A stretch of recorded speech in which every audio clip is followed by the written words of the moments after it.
మన టీమిండియా రేపు ఛాంపియన్స్ ట్రోఫీలో భాగంగా రెండో మ్యాచ్ ఆడబోతుంది. అది కూడా మన బిగ్గెస్ట్ రైవల్స్గా పిలువబడే పాకిస్తాన్తో. పాకిస్తాన్ వాళ్ళు తమ ఫస్ట్ మ్యాచ్ న్యూజిలాండ్కి అగెనిస్ట్గా ఓడిపోయి చాలా ప్రెషర్లో ఉన్నారు. వేరాస్ మన టీమిండియా సాఫీగా బోని కొట్టి రెండో మ్యాచ్లోకి అడుగు పెట్టబోతున్నారు. సో ఈ మ్యాచ్కి సంబంధించిన probable playing 11, pitch report, head to head stats, weather conditions గురించి ఇప్పుడు చూద్దాం. ముందుగా టీమిండియా యొక్క ప్లేయింగ్ 11ని చూసుకుంటే ఆల్మోస్ట్ ఫస్ట్ మ్యాచ్లో ఆడిన ప్లేయర్సే ఉంటారు.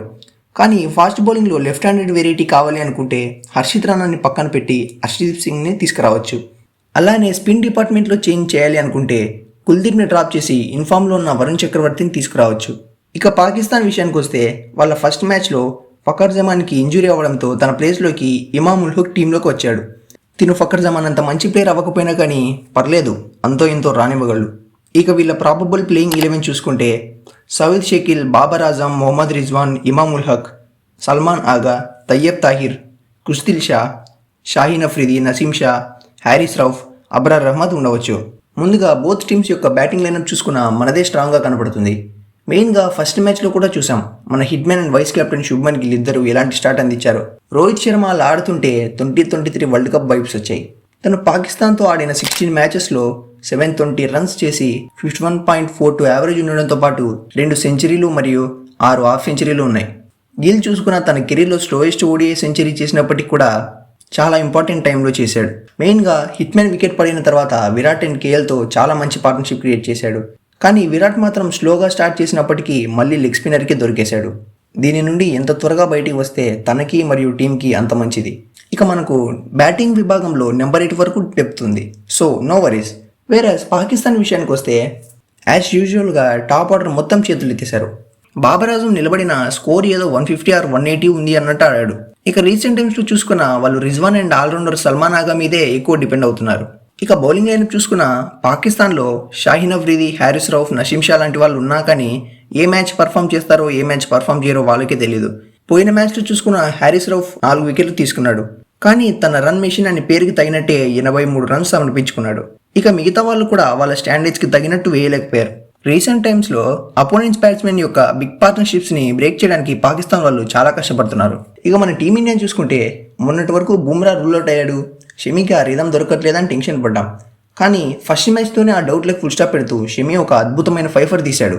హర్షిత్ రానా కూడా పవర్ ప్లేలో రన్స్ లీక్ చేయకుండా 3 వికెట్లు తీసుకున్నాడు. ఈ మ్యాచ్కి హర్షదీప్ సింగ్ని యాడ్ చేసినా కానీ లెఫ్ట్ ఆర్మ్ పేసర్గా మంచి వెరైటీ ఇవ్వగలడు. హర్షదీప్ సింగ్ని ఈ మ్యాచ్కి యాడ్ చేసినా కానీ లెఫ్ట్ ఆర్మ్ పేసర్గా మంచి వెరైటీ ఇవ్వగలడు. సో మొన్నటి వరకు ఇన్ఎక్స్పీరియన్స్గా కనపడిన ఈ బౌలింగ్ యూనిట్ షమీ ఫామ్ వల్ల సాలిడ్గా కనపడడం మొదలైంది. ఇక స్పిన్ అండ్ ఆల్రౌండర్స్ కేటగిరీ గురించి ఆలోచించాల్సిన పని కూడా లేదు. ఇండియాకే టిక్ పెట్టేయచ్చు. మరీ ముఖ్యంగా హార్దిక్ పాండ్యాకి పాకిస్తాన్ మీద చాలా మంచి రికార్డు ఉంది. తను కేవలం ఆడిన 4 ఓడిఐ మ్యాచెస్లోనే 122 రన్స్ చేసి 61.4 యావరేజ్ మెయింటైన్ చేస్తున్నాడు. మన వాళ్ళు అన్ని విభాగాల్లో సాలిడ్గా కనపడుతున్నా కానీ పాకిస్తాన్తో చాలా జాగ్రత్తగా ఉండాలి. మెయిన్గా పాకిస్తాన్ వాళ్ళని ది మోస్ట్ అన్ప్రెడిక్టబుల్ టీమ్ అంటారు. ఏ రోజు ఎలా ఆడతారో వాళ్ళకే తెలియదు. ఒకరోజు జింబాబ్వే, ఐర్లాండ్, యూఎస్ఏ లాంటి వాళ్ళతో ఓడిపోతే ఇంకో రోజు ఇండియా, సౌత్ ఆఫ్రికా, ఆస్ట్రేలియా లాంటి అపోనెంట్స్ని చాలా సులువుగా ఓడిస్తారు.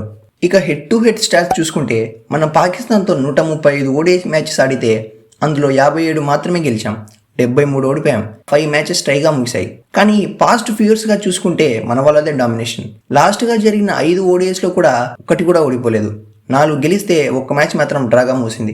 ఐసీసీ ఓడిఐ వరల్డ్ కప్స్లో పాకిస్తాన్కి అగెనిస్ట్గా చూసుకుంటే 8 మ్యాచెస్ ఆడితే 8 మ్యాచెస్లోనూ ఇండియానే గెలిచింది. ఇక వెదర్ కండిషన్స్ చూసుకుంటే వర్షం పడే అవకాశం చాలా తక్కువ అండ్ మొన్న మ్యాచ్లో కండిషన్స్ క్లౌడీగా ఉండవు. సో టాస్ గెలిచిన కెప్టెన్ ఆల్మోస్ట్ చేసింగే ప్రిఫర్ చేయవచ్చు. ఎందుకంటే వెదర్ క్లౌడీగా లేనప్పుడు డ్యూ వచ్చే ఛాన్సెస్ హైగా ఉంటాయి.